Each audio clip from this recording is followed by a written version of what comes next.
Ladies and gentlemen, welcome back to On the Mic with Mike. It is the premier business radio program around. I'm your host, Mike King. I appreciate you being here with us. So the views expressed here are mine. I have no connection to, support, of, agreement with any of the hosts, information, or ads on the station. I don't work for the station. My program just airs here on a daily basis. So join me at this cutting edge show. We uplift the community and showcase RVA in a different way.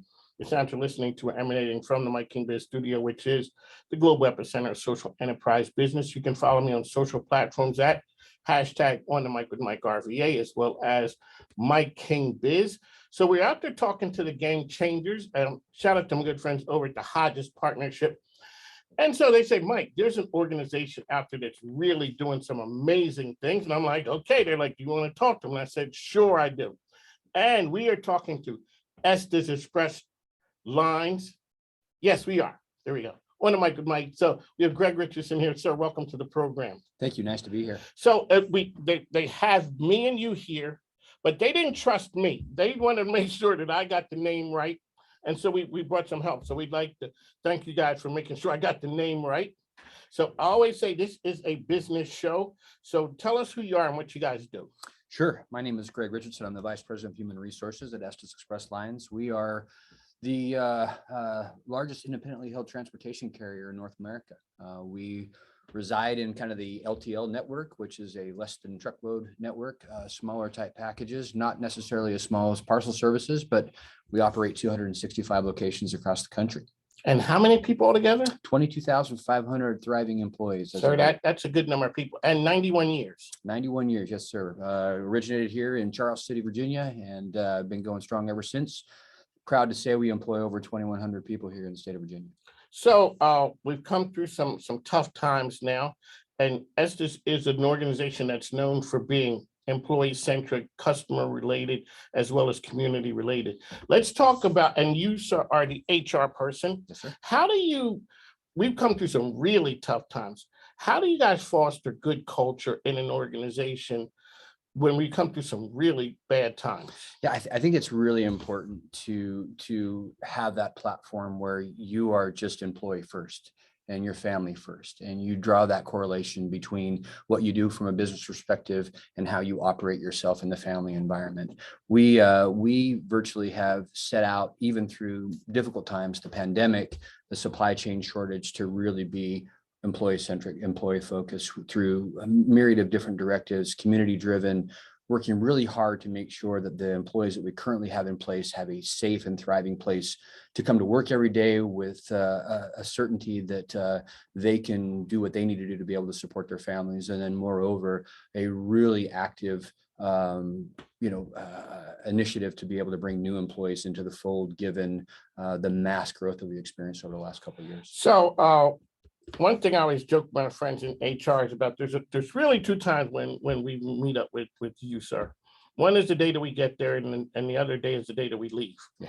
So the other times HR is kind of murky. So but HR is when we get you set up. They walk you in and they say, okay, fine, this is what you need. Go meet that person. And that sort of sets the tone of your time there. How do you do that and foster culture when a lot of that is remote now? Yeah, so a couple of different things. So my background has really helped me kind of bridge the business and the HR piece. I've been with ESTES for 29 years. And so you've been there for a minute. I've been there. It may work out for you. Yes. So 29 years. And I actually started out as a dock worker in Salt Lake City, Utah, while I was putting myself through college. I have done virtually every operational job in the field over time, and just transitioned into the HR role in really the last 7 years. And the journey started with me trying to better understand how I could connect with people, right? We started to see a lot of volatility in the workforce. There's a younger generation of employees that are coming through, and I needed to better understand how I could relate with them and be a better leader for them. And so I catapulted myself into HR. So to answer your question, I feel like the vast understanding that I have of the business, the people component, helps us to kind of build that bridge between what a traditional HR person might be the day of hire and the day of departure, and more so as a business partner to help them better understand their role and responsibility. On the Mike ESPN Richmond, that's where we are. This is part of the Mike King Biz Radio Network, which is ESPN Richmond 106.1 every day from 5 to 7 a.m. The Choice 105.3, as well as International Business Growth Radio. As I said, we've come through some times that were a little difficult. What did ESTES learn and start doing that because of the pandemic that you never would have done in the past? And all of a sudden you looked up and said, hey, you know what? This thing may work. And the reason I asked that is so I talked to the CEO of Elephant Insurance and I asked him the same question. He said he was sure 100,000% that remote working wouldn't work. 3 weeks into it, a month into it, he says, you know what? It's working. Sure. Funny you say that. So I searched and searched and searched in my HR manual and any textbook that I could find, and there was nothing that told me how to deal with a pandemic, right? So no one had written that. No one had written that part yet. So we probably should at this point. But what we recognized is, and keep in mind, 22,500 employees operating in 265 locations. The percentage of people that actually can work from home and execute their job is very, very small, right? Yes. More of the corporate environment. 19,500 of our employees are out every day unloading trailers, moving trailers, making deliveries, running over the road schedules. And so we had to strike a balance between how can we foster a thriving environment, allow people to go from home and still maintain some level of productivity and connectivity. And then moreover, how do we keep all of our people out in the field operating without interruption and doing it in the safest way possible? We developed an awesome COVID task force. I'd be lying to you if I told you we didn't make a few mistakes along the way, but we really learned from experience and went out with that, again, people-centric focus to say, above all things, our people have to be safe. We've got to provide them with a safer work environment to come into, to keep themselves protected from the pandemic, and to know that we're trying to do that, to build confidence in them and let them know what we're about. When you started at ESTES 29 years ago, and we always talk about career opportunities, what's the thought process that almost 30 years later, you'd still be there? I didn't set out to be in the trucking business. My grandfather was actually in trucking, and he says, grandson, what do you want to be when you grow up? I said, I want to be a baseball player. He says, no, what do you really want to be?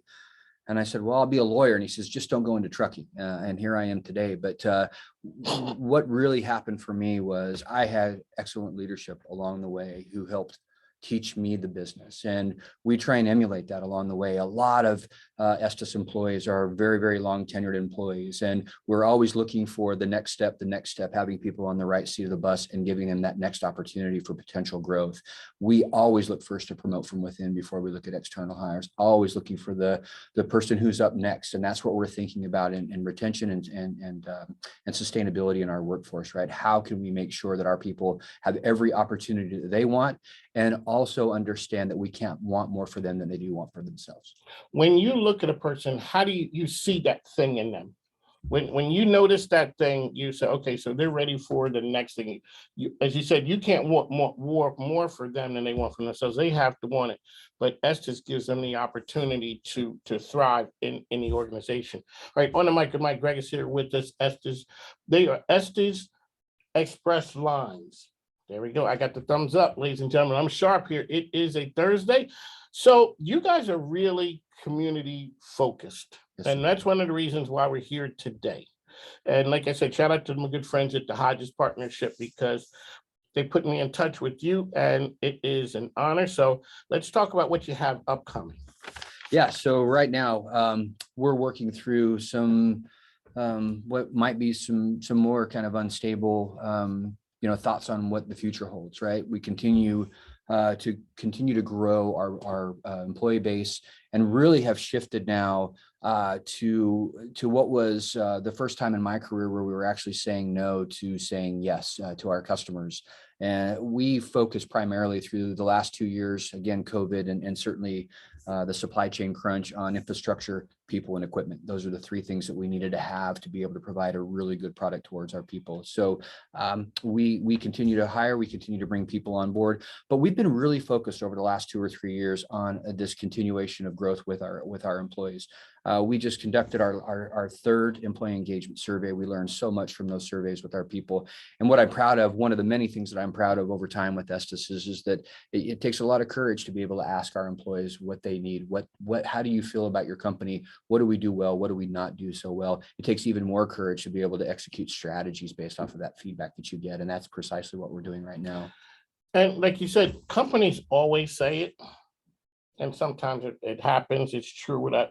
But really, when you take it, what do you do with the true, honest feedback? Yeah, so it's kind of a tiered level. We have an executive leadership group. We talk about our results and what we can do, corporate initiative directed, but we take that all the way down to the terminal level. And we require each facility manager to examine their results with the leadership that resides within that facility and create action plans to address the things that they're doing good and the things that they're not doing good. And from a corporate perspective, we support them and give them the tools they need to resolve those issues. So one of the things, and we're going to get to what you have going, but see, this is what happens on the Mike radio show. And I had the folks in who I think are doing some outstanding things. You and your employees, you guys help a lot of nonprofits. Mhm. Let's talk about, and you put out some big numbers too. One of the hard parts is you can't blow your own horn about what you guys do. I mean, you have the numbers, but when I'm out there and I hear what ESTES is doing, let's talk about how that happens and how your employees are engaged in the community and are sorted. You guys are determining who you're going to help. Sure. So we, in 2018, we stood up we call it the Open Heart, Open Road Employee Directed Giving Initiative Program. Effectively, what we did is ESTES as a whole wanted to donate money and do our part in the community. And so the first order of business was to reach out to our employees all across the country and ask them, what are the charities that are most important to you? What's meaningful to you? What testimonials do you have? Why do you support the groups that you do? And we narrowed that down to 12 groups. And through the last 4 years, through 2018, ESTES has committed $500,000 a year, over $3 million so far to those 12 charities. And what we do is with those established charities, we spend the back half of the year, we put the information out. We let our employees vote on who and why they're the most important. And those dollars are directed towards those charities based off of the feedback we receive from our employees. Maybe the most important part of that is then our communications team reaches back out to those voters, folks that have experience, real good testimonies as to why they're giving to some of those charities, and we share that. We use that as a platform for them to be able to talk about why it's important to them and share their experiences, which are really meaningful to us. One of the important parts about it is a lot of times when the media or whatever, we know 2 or 3 or 4 big nonprofits because those are the ones you hear about all the time. You guys are helping the ones who are on the ground. I always say making magic with 3 employees and 18 volunteers trying to change the world. And when all of a sudden you come along and you offer them support, and then when you have the employee come back and say, wow, that had an impact. It really says something about the organization that they work for. That's kind of like a feel good one of Jerry Maguire moments. Yeah, it really is. It really is. We have some internal programs that we do too to help our people. We recognize that right now mental health has been a big concern from a community perspective. And so whether it's our Vice President of Process Improvement, Web Estes family member who reached out through a podcast and talk to all of our employees about, having the courage to raise your hand if you're struggling, to employee loan programs that we have fully funded by our company. We've loaned over $7 million to employees who are suffering from hardships right now. And we, again, understand that correlation between financial health, mental health, and physical health. And so our intent is to keep our people active, thriving in a very healthy environment where they can support their families and do what they need to do. Ultimately, doing the things that they're doing are good business. That's correct. It's good business. Okay, so the order of the day, we are here to talk about an event that you guys have coming up, correct? Well, we can talk about that event. Yes, sir. I have the great honor of playing in a golf tournament on August 6th for the Special Olympics. It'll be our second year. Estes was fortunate enough to win it last year. I'm excited to you got game? I don't have enough game to be on the tour, but you're good. I have enough game to play. I like to play. Okay, so you guys were out there last year. The sheriff was there, Carl Leonard. Carl Leonard was there. He was a teammate of mine, a really great guy. He actually shared with me that he is he's a minus 21, and that's not a minus 21 handicap. He loses 21 golf balls on the golf course. That's what he shared with me. He's modest like that. Yeah, he might be mad for saying that. Yeah, I know. So he's a TV star as well. So Chesterfield, the sheriff's department, they were featured on TV. Shout out to all the good folks over there making that happen. So when you talk about, when people look at trucking, they see your trucks that are out on the road, and you say they're not the ones who get it to the door. We are the ones who get it to the door, and I'll share a story with that. So I think One of my favorite parts about this Estes culture that we have here, it's why I've stayed for 29 years, is because the company understands that sustainability and perpetual growth points directly to the impact our employees have on the business. And over time, through communication, through transparency, through training, we empower our employees to not only set a standard that's required by our customers, but to set a standard for themselves too, right? And how they want to operate, how they want to participate, how they execute their jobs, every single day. And so as we went into the pandemic, our executive leadership team had enough foresight to understand that there was a shift in the market, and you were starting to see progressively more and more in what we call the final mile piece or the residential piece. And we started to build infrastructure way ahead of COVID. And we all know that the minute COVID hit, nobody started going to Home Depot anymore. No. Everybody ordering pools and swing sets and exercise machines, and they were delivering to their house. And we were fortunate and blessed to have already put ourselves in a position where we could execute deliveries outside of the traditional LTL environment, which was business to business, right? And so we took off. Unfortunately, when most of our competitors might have been in a kind of a holding pattern, trying to see what COVID was going to bring and what the next path was, our business levels had already started to spike, and we executed hiring. We went into a hiring mode. We added 2,000 drivers since COVID, and over 4,000 employees that we've added to our entire employee population in just the last 2.5, 3 years. And so, we've modernized. We've been able to grow. We've been very, very nimble to be able to adapt to what the business our customers need us to be in some of the most unpredictable environments.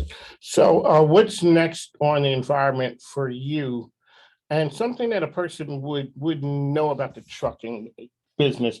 It has a path forward. There's opportunities. So if you hired 2,000, how has this great resignation impacted you guys? I'd like to tell you that we are immune to it, but we are not, right? And there are very, very hard jobs. I would love to paint this picture that I myself, working in Salt Lake City as a 19-year-old kid going through school, that it was super fun working the dock at 2 a.m. in the morning in the middle of December when it's -7, right? That's just not, that's not something you tell grandpa that you're going to do when you grow up, right? Especially when they warned you, saying, yeah, whatever you do. Exactly. So we have been impacted by that. And so it has, again, fostered a lot of these really important initiatives for us to kind of get back to the basics, as cliche as that sound, to really understand how we can best serve the needs of our employees and continue to grow our employee force at the rate that the business is trying to grow. Alrighty, on the mic, Mike Gregg is here with us. ESTES lines, ESTES Express lines. There we go. On the mic with Mike. So you had brought some of the names of some of the nonprofits that you guys support. Let's talk a little bit about some of those guys and show them some shine, because clearly it's something that you guys care about. So it really that's is. What we do here. We help blow people up. It really is. We've got 12 awesome charities. We support St. Jude's. We support the SPCA, Alzheimer's Association, Team ESTES. We have a relief fund, which is something that I'm very, very passionate about, where employees who have faced unfortunate sets of circumstances are able to go to this ESTES Employer Relief Fund, again, funded by ESTES Express Lines and our employees, believe it or not, and they can request some relief help.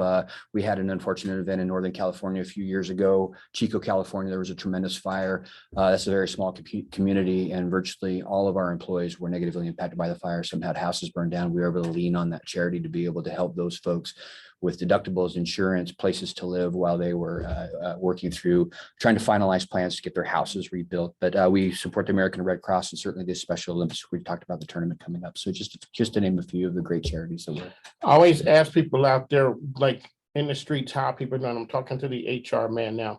How are people doing? Because you're on the business side, but you also have, it's the personal side of people do. You tell people, hey, call employee EAP, and people don't want to because it's tied to work. How are people doing? When you look at your employees, or you just look out in general, like people are out there coming through the pandemic? Yeah, I think there continues to be a lot of concern and uncertainty, right? You have the pandemic and now whatever we can surmise by this economic downturn or economic question, certainly the rise, the inflation, our people are struggling. And so again, as we think through how we can best support them, providing them with programs through, EAP programs, through our partners with our insurance. Those are connections that we really, really work on. Again, inspiring them to not be afraid to talk about how they can better help themselves, how they better can help their families. There are resources available, having the courage to be able to raise your hand and say that I need help, looking for ways that we can financially support them that are meaningful to them, and even outside of just your traditional pay programs.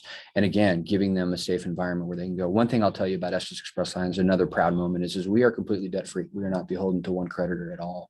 It is unheard of in trucking specifically, and even in business today, to not have to carry any debt at all. So we have this immense growth in CapEx expenditures to be able to buy equipment to support our employees with this business growth that we've seen, but we've been able to remain debt free. And so what the family focuses on particularly is taking those dollars that we would otherwise be paying to creditors and looking to repay in interest payments and reinvesting them back into the people. All righty, so it is a business program. Everyone is looking at the price of. It's funny when you see the news, they always say when gas prices are going up. They never get on and say, hey, you know what? The gas prices are falling. So, sir, as a transportation company, do you guys look at the price of gas the same way people are watching the end of the Super Bowl or sporting events? Yeah, we watch it like you could not believe, right? I spent the last 2 weeks in the West Coast in the LA market. We take time 2 times a year. All of the leadership in our organization hit the road, and we try and get in front of every single employee we have in all 265 facilities. And we do that 2 times a year. And so I was out in LA and I put gas in my rental car, and the first number started with a 1 and it wasn't $10, right? And so I was just astounded. And certainly we're feeling that in the transportation environment. And the tricky part of it is that if you take those costs, the increased cost of fuel, and you just kind of roll those over to the next, I mean, that is your definition of inflation in the modern day, right? And so we have really focused on our efficiencies, right? We have focused on how we can better support our customers and our people and keep their costs down, right? So this is about looking at your efficiencies with how you operate your business. We've created a really dynamic program with our drivers to really inspire them to operate their vehicles more efficiently, keep the emissions down, keep the fuel down. How they're driving makes a huge impact on what our mileage per gallon is. We've got CNG vehicles. We've done a lot of stuff that we're trying to work on through solar, just really trying to do our part from a green initiative, and then certainly lending itself to what we're faced today. Because ultimately, you always can't pass that on to the customer. You can't, you can't. And if you do, then the price of what you and I pay for drastically increases. Yes. Right? On the mic with Mike, sir, it has been a pleasure and honor to have you here. How can people find information? So if a person's looking for employment, what do they do? I'd love for you to go online and look for the Work for ESTES website. We have a myriad of openings right now. We really, again, I talked a little bit before about looking to improve and to help our teams grow. We've got a lot of internal programs, driver training programs. We've got opportunities for people who have never thought about trucking to come in and really see what we're all about. All right, on the mic with Mike, I just got to give a shout out to my good friend Carol Estes Williams, who's out there. She is a supporter of the program, always great, and David as well. So all the good folks over there at the Down Syndrome Association, thanks for all that you guys do. Mike is here. We'd like to thank you guys for coming in. It's a pleasure. Whenever you have anything new going on or you want to get the word out, what we do is we support nonprofits and businesses, people out there in the community who are making a difference. So we talk to the game changers every day. Make sure you support our sponsors and advertisers, because I always say 2 things. 1, changing the world ain't cheap, easy, or free. So money got to change hands somewhere. And that's what ESTES is doing. They're putting their money where their mouth is and being a good corporate citizen. The other one is my grandkids need stuff. So make sure you go ahead and support our sponsors and advertise so I can stay on the air. Thanks now, folks. Take care. Have a good one.